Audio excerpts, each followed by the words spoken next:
Uhali gani mwanafamilia wa channel tupendwa hii hapa ya Bizeeza Media. Kama ndo mara yako kwanza, basi nikusihi usisahau kusubscribe, kulike, kushare pamoja na kucomment. Bwana, tumeweza kuona Mama Dangote naye ameweza kufika katika hospitali ambayo aliyeweza kujifungulia bibi Zuchu. Nafikiri kulikuwa maswali mengi ambayo yamekuwa yakiibuka katika mitandao ya kijamii juu ya hiki ambacho kilichoweza kutokea, lakini kila mtu sasa ameweza kutambua na kuelewa namna ambavyo mambo yalivyo, kwani kila kitu kimeweza kukaa katika mstari ulioweza kunyooka. Haijalishi kuna mambo mangapi ambayo yaliweza kutokea, na wengi wao waliweza kufunguka na kusema ya kwamba kuna vingi ambavyo watu wanatakiwa kuweza kujifunza kutokana na makosa ambayo wamekuwa wakiyafanya, kwa sababu kuna vingi ambavyo vimeweza kutokea na kila mtu anatamani kuweza kujua furaha ya mwenzake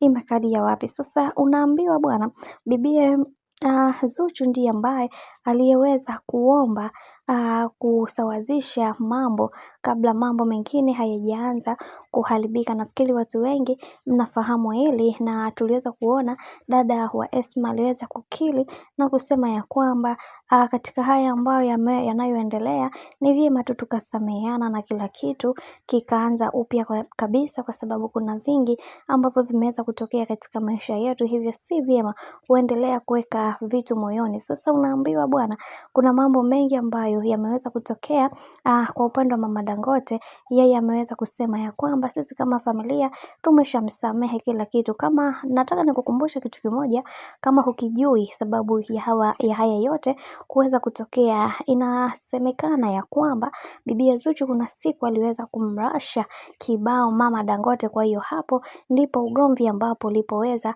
kuibuka. Kwa hiyo familia kama familia iliweza kumkataa mazima kwenye kile ambacho alichoweza kukifanya, ila kwa sasa kila kitu kimeweza kwenda kuwa sawa na ugomvi wao umeshakwisha kabisa. Na kama unavyoona watu hawa wamekuwa pamoja naye kuweza kumsupport katika kila hatua ya maisha ambayo anayoyapitia. Bwana, mambo ni mengi sana juu ya haya ambayo yanayoendelea kwa sasa.